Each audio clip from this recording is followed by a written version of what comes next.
Alors, j'ai donc détaillé les lois de De Morgan elles-mêmes, mais j'ai annoncé comme titre de chapitre De Morgan & Co.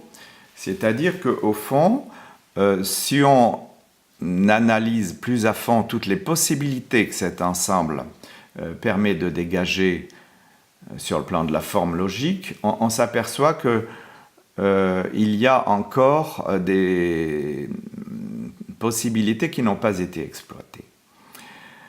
Je vais d'abord décrire ce qu'on pourrait appeler la mise en œuvre des connecteurs asymétriques, autres que les 4 que j'ai présentés en premier, qui étaient n quoi qu'il en soit de m, m quoi qu'il en soit de n, et de même non n et non m, qui étaient déjà des connecteurs asymétriques, puisque dans chacun d'eux figurait que le n ou le m. Il y a donc une asymétrie naturelle de ces présentations.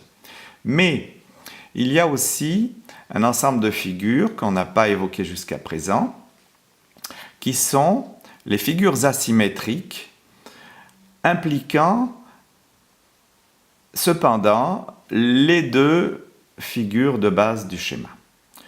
Donc, première ligne figurée ici sur le site, j'ai cité non n ou m.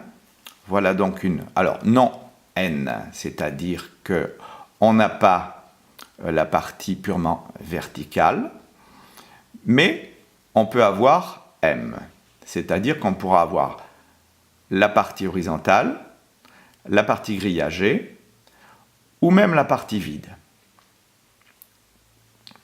puisque la partie vide était concernée par non n.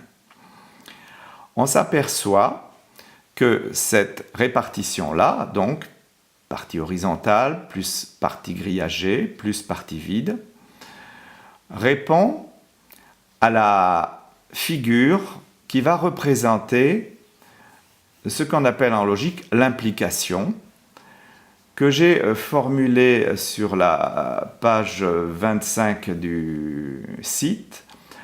C'est la figure qui s'appelle première ligne soulignée, implication. Et on voit dans cette figure que on distingue en utilisant les couleurs que si donc seule dans le schéma cette partie ici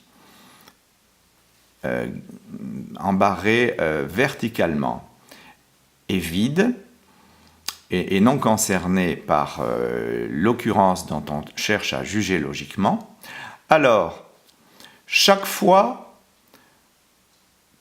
que j'aurai n, j'aurai forcément m, puisque je serai obligé d'être dans cette partie grillagée, et que si je suis dans cette partie grillagée, alors j'aurai m.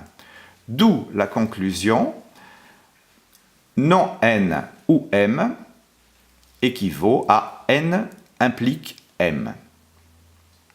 Alors, je ne répète pas la démonstration dans l'autre sens, mais il est bien évident que n ou non m correspondant ici sur le schéma à partie verticale plus la grille, plus toute la partie bleue alentour, cette figure-là va signifier de la même manière m implique n, ou bien n est impliqué par m.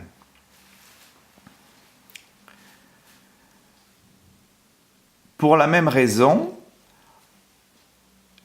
on s'aperçoit aussi qu'on peut avoir non n et m, non n, c'est-à-dire rien de tout ce qui est embarré verticalement. Et m, c'est-à-dire l'ensemble de l'ovale, tout cela, ces deux formes que je viens d'énoncer n'ont en commun que la partie purement horizontale du schéma.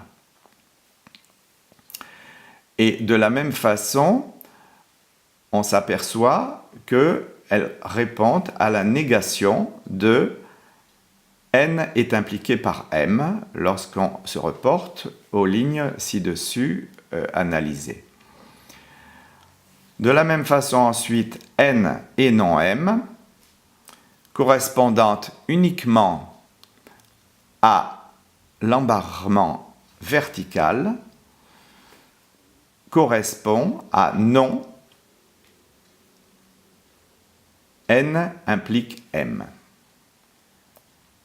Alors, ces 4 formules sont très importantes parce qu'elles réalisent donc les formules des connecteurs asymétriques. Ça, c'est Robert Blanchet qui nous l'explique. On pourra d'ailleurs retrouver le cycle des connecteurs asymétriques sur le tableau du double hexagone de Robert Blanchet qui figure sur le site. Je garde donc pour une vidéo supplémentaire les 4 derniers connecteurs les plus troublants et les plus fondamentaux de cette description totale de 16 connecteurs qui est visible ici sur cette figure.